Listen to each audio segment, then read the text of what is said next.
Thank you for joining us in chapter 11 of the book of John. Jesus is now concerned with the Jews that were trying to kill him. He left the temple, went over to where John the Baptist was baptizing, and it continues. And there was a certain asthenon, sick man, asthenius, being weak, a derivative. His name was Lazarus from Bethany. Bethany is very close to Jerusalem, I think about 6 miles away. He was from out of the town of Mary and Martha, her sister. They all lived together in this town, Bethany, Mary, Martha. And it continues and it says, and Mary was the one anointing the Lord with perfume liquid and wiped clean his feet with her hair. This is mentioned in the next chapter, chapter 12. Whose brother Lazarus was sick. Adelphos. That's a brother. Philadelphia, Adelphos, the masculine. Podos, we have a tripod. It's a derivative, the pod. And thrixine, trichinosis, a disease of the hair. All derivatives.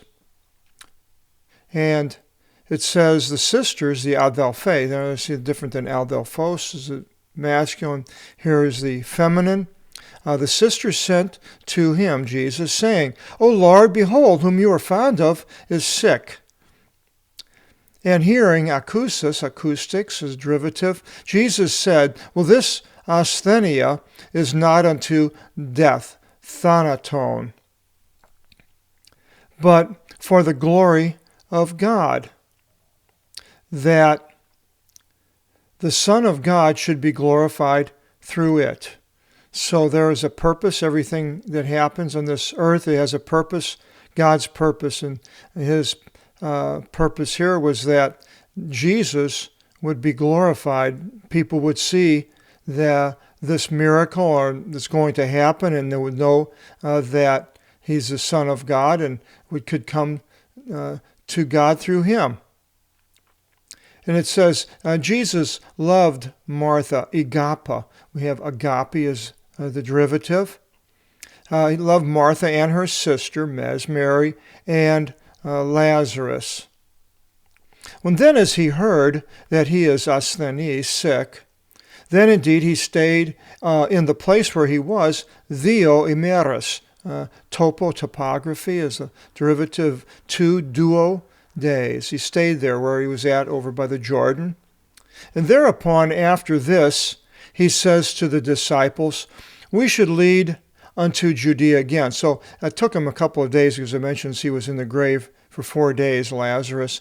And so 2 days he waited until it was time for him to leave here. And then he says we should lead then unto Judea again, go over to the area where Jerusalem was. And the disciples say to him, Ravi, now the Jews seek to stone you, and again you go there?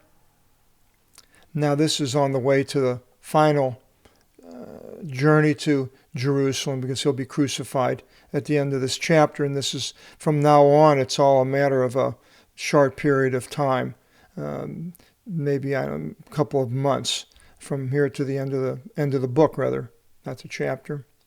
And Jesus answered, well, are there not 12 hours in the day? Yeah, there's 12 hours.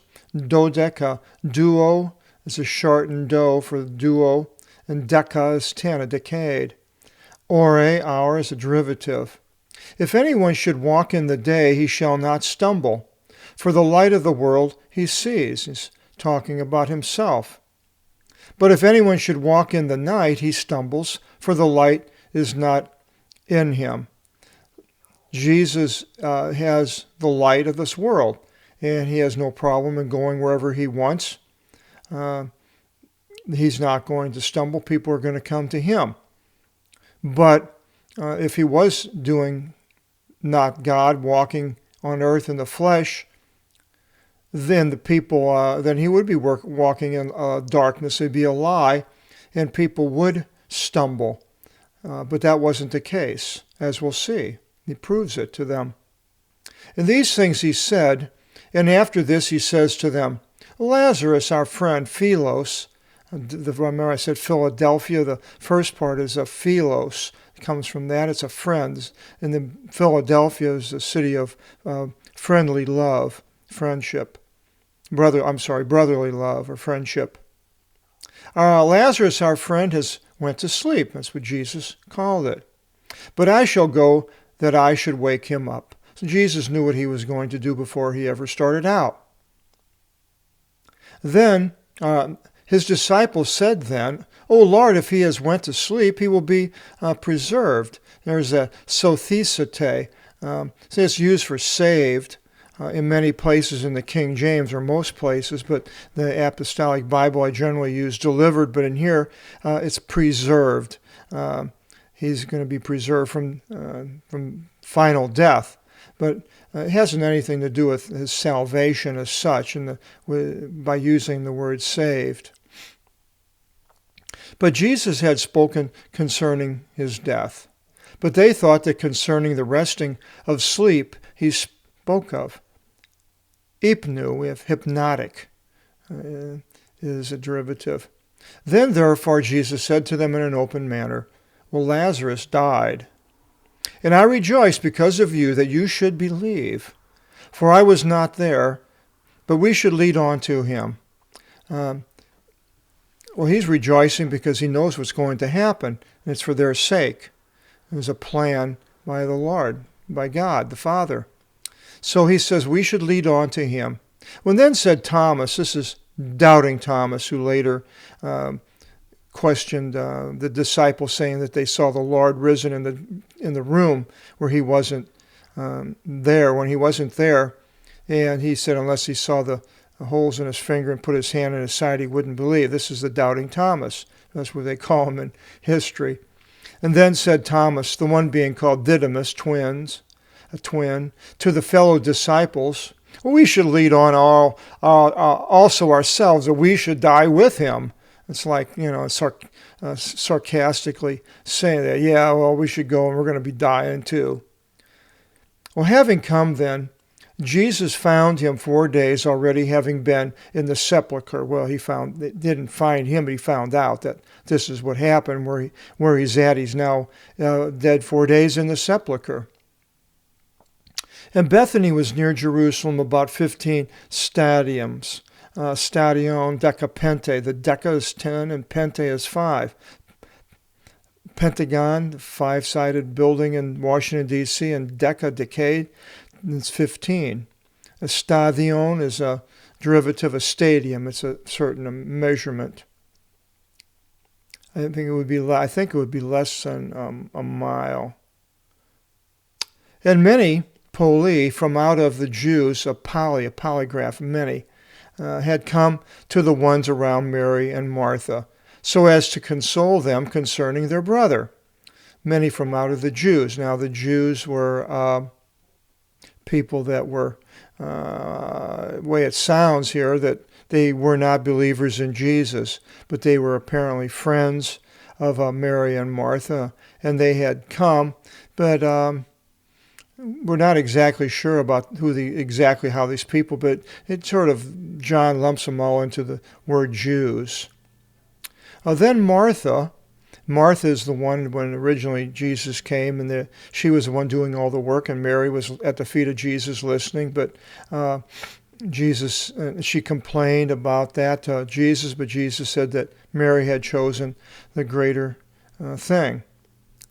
And then Martha, as she heard that Jesus comes, met him, went out, met him on the road. But Mary was seated in the house. Then said Martha to Jesus, O Lord, if you were here, my brother would not have died. But even now I know that as much as you should ask God, God will give to you. And Jesus says to her, Your brother shall arise. And Martha says to him, I know that he will rise up in the resurrection in the last day. And Jesus said to her, an amazing thing, one of the most amazing statements in the Bible, I am the resurrection and the life. The one believing in me, even if he should die, he shall live. Boy, that is just a statement that Jesus makes that nobody else has ever made anything close to this. Jesus is the resurrection. Some people in some religions believe we come back as another form of either a plant or an animal. But Jesus is the resurrection. And he says that even if he should die, that is, our flesh dies, he shall live. We will not face the second death, which is mentioned in the book of Revelations, the outer darkness, the fire burns everlasting, mentions other places, it's not put out. And he says, and also, and everyone living and believing in me in no way should die into the eon, aeona. So it's going to be, some people have a hard time with this, and I don't know why. They write me and they say, well, it should be, the King James had everlasting or eternal, living into the eon, living into the eternity. But I think that's exactly what it is. It's not just a certain period. I guess some people don't like this aeonial, being someplace forever. I suppose I wouldn't like it either. If I was going someplace I didn't want to go, I'd want to not believe that. If I didn't want to quit doing the sins that I was doing, then I would try to find a way out. And the way out would be my saying, well, aeonial is just a period of time which comes to an end, which eons do. But there was mentioned a story about W.C. Fields, if you're old enough to know who he was, as an actor and a comedian, and he was a heavy drinker and womanizer and gambler and just about everything bad in Hollywood. And his best friend was John Barrymore, who was the same thing, and these people were back almost in the silent, right at the beginning of the talking movies, and they all were drinking buddies, and W.C. Fields got sick and went to the hospital. He was on his deathbed, and John Barrymore walked in, and W.C. Fields is holding the Bible, and Barrymore says, W.C., I know you for 20 or 30 years, and I know you drink and all kinds of things and do everything the opposite.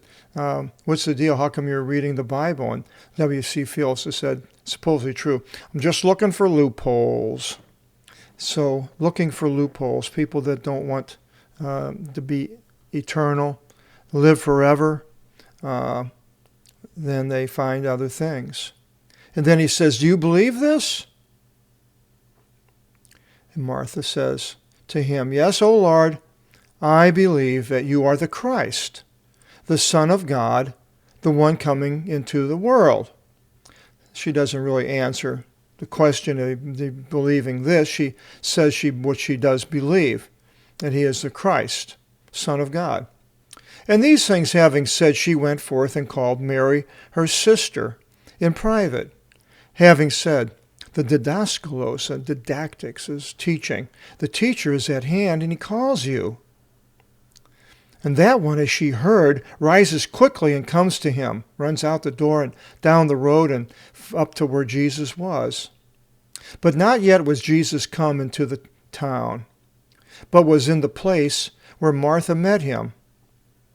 Then the Jews being with her in the house and consoling her, seeing Mary, that quickly she rose up and went forth, followed her, saying that, well, she goes into the sepulchre, that she should weep there. Now then Mary, as she came where Jesus was, seeing him, fell unto his feet, saying to him, O Lord, if you might have been here, my brother would not have died, falling at his feet, as everyone will eventually fall at the feet of Jesus and acknowledge him as Lord.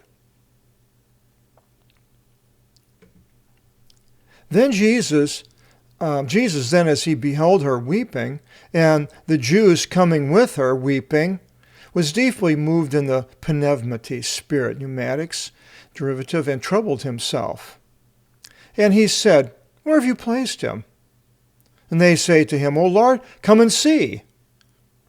And Jesus, burst into tears. Now, this bursting into tears, there's been a lot of commentaries on it, I'm sure. I don't think it was over Lazarus because he knows what's going to happen with Lazarus, so it has to be something else. And some of these people believe when they see what happens, but others don't. So maybe that's what he's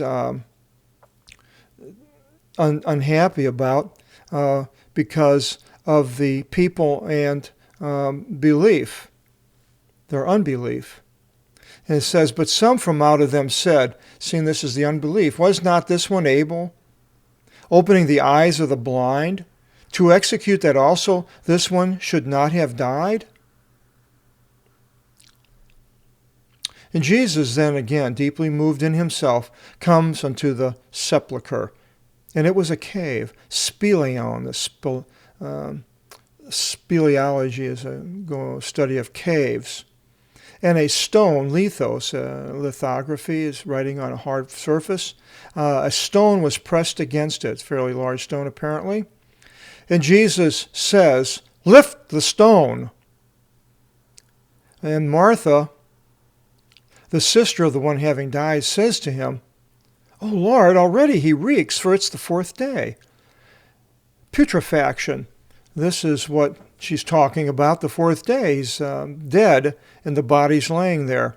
Putrefaction, I'll read is from Wikipedia. It's interesting to do a search on putrefaction. It's one of the 7 stages in the decomposition of the body of a dead animal or human. It can be viewed in broad terms as the decomposition of proteins in a process that results in the eventual breakdown of cohesion between tissues and the liquefaction of most organs. It is caused due to bacterial or fungal decomposition of organic matter and results in production of noxious odors.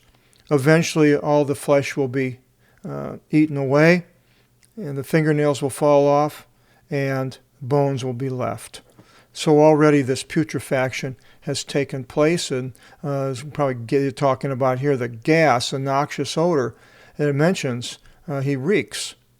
And Jesus says to her, said I not to you that if you should believe, you shall see the glory of God, the doxon, the doxology, in their liturgy, the glory? Well, then they lifted away the stone where the one having died was situated. And Jesus lifted his ophthalmos, eyes, ophthalmology, upward and said, Pater, paternal, O Father, Evcharisto, the Eucharist, I give thanks to you that you heard me. And I know that at all times you hear me. But on account of the multitude standing around, I spoke, that they should believe that you sent me. And these things having said, with a great voice he cried out, Lazarus, come outside! And came forth the one having died, being tied of the feet, and the hands swathed, and his face with a scarf tied about. And Jesus says to them, untie them and let him go. So here this man, he's been in the grave. There's a great song on Lazarus come forth. Trying to think of the man's name, Carmen, on how Lazarus is talking in heaven with Moses and everybody and having a nice time in heaven, and all of a sudden he hears this a small sound and couldn't make it out, and he keeps talking, and then all of a sudden he hears a sound a little bit louder, and he still can't make it out, and he says, what is that sound I'm hearing? And they didn't hear it, and all of a sudden the sound is, Lazarus, come forth! And it's in the song. It's really great. And so Lazarus is all tied up, his hands and his face has a scarf over it, the same as Jesus, where it mentions in the Jesus resurrection that scarf was separate. So therefore it puts to the end the shroud of Turin, which shows his face on this part that was around the feet and the body. So he's hobbling out, all tied up, face and covered over, and quite a sight. And Jesus says to them, untie him and let him go. Then many from out of the Jews, having come with Mary and seeing what Jesus did, believed in him. yes, if you've seen something like that, I am sure you would believe in that person. But some from them went forth to the Pharisees and told to them what Jesus did. What is their motive? And did they actually believe, or they think it was a trick, or we don't really know, but these are possibly who Jesus was wept about. Then the chief priests and the Pharisees gathered together, the Sanhedrin, the Synedrion is a direct transliteration, the gathering together, synagogon, the synagogue, and said, "What do we do? For this man does many signs. If we let him do thus, all shall believe in him, and the Romans shall come and take us, and the place, and the nations." So they're worried about their own skin, not Jesus doing the things that God had planned from the beginning of time to deliver these people and to be their God and to have relation with the Jews. But no, they don't want him because they're afraid that the Romans are going to come and it's going to the holy place that they control and are making money is going to be gone, and the nation will be in upheaval, won't be the same. Israel today probably feels the same way. I'm guessing if Jesus would come, many of the people there, they want it the way it is. And a certain one from out of them, Caiaphas, being chief priest, Archierephs. Archie is the chief, and Hierephs, hieroglyphics is to do with holy, priestly writing. Chief priest that year said to them, "Well, you do not know anything, nor reason that it be advantageous to us that one man should die for the people, and the entire nation should not perish." So basically he's saying that, well, if we get rid of him, then that's the best thing, because then he'll die for the people, but our nation won't perish. Well, he did die. He died for mankind, not only for their nation. But this he said not of himself, but being chief priest that year, he prophesied. The prophecy came from God. And God used a man that wasn't really holy. That year that he prophesied that Jesus was about to die for the nation. And then John adds, "And not for the nation only, but also that also the children of God," that's us, "being dispersed should be brought together into one." That is the resurrection. From that day then they advised that they should kill him. Now the rulers want to kill Jesus. Would they kill him again? I believe they would. I see Israel today, and that became a country in 1948, as a country that's really, from what I see, I've not been there, so I really can't say firsthand, but from what I read in the paper and everything, that they're not friendly towards Christians in a lot of ways, and they're not friendly towards God in a lot of ways, and that homosexuality is accepted to a great extent and other things. And I see, I may be mistaken, but all my readings of the Bible and translating, I see that Jesus mentions that somebody will come and they'll believe in him, and that is Satan incarnate. And this could be going to take place because Jesus was a Jew, and I believe that this impostor, Antichrist, will come and could very well prove himself to have been born in Bethlehem, but he does things that will be what the Jews want, not what Jesus had, forgiveness of sins, but something else. That Israel will possibly rule the world, and this person will come and have all this power, and that Israel will be a world power. Book of Revelations talks a lot about that. When we get to Revelations next, we'll go into a lot of these things that it mentions. I'll mention a little bit about Bullinger, a man who wrote an introduction to the book of Revelation. And when we go into Revelations, I'll mention a little bit more about him and his seeing how most of the things in the book of Revelation isn't to do with the church, but is to do with Israel at the end times. And then Jesus then no longer in an open manner walked among the Jews, but went forth from there into a place near the wilderness, into a city being called Ephraim, and there spent time with his disciples. So back out into the wilderness. And it was near the Passover of the Jews. And many ascended unto Jerusalem from out of the region before the Pascha, the Passover, that they should purify themselves. And they were seeking Jesus, just as they did the last time at Sukkoth, the holiday of tabernacles. And they spoke with one another while standing in the temple people, and they said, well, what do you think? In no way should he come forth into the holiday feast? And even the chief priests and the Pharisees gave a command that if any should know where he is, he should indicate it, so that they should lay hold of him. So now they are looking for Jesus to come to the Passover. Then chapter 12 will go on, and like I mentioned, from 12 to the end of the chapter is all one story in one short period of time. Right here, Jesus comes back to Jerusalem, and on his way he goes to Bethany again, and we'll go into that in chapter 12, and I'll hope you'll join us, and God bless.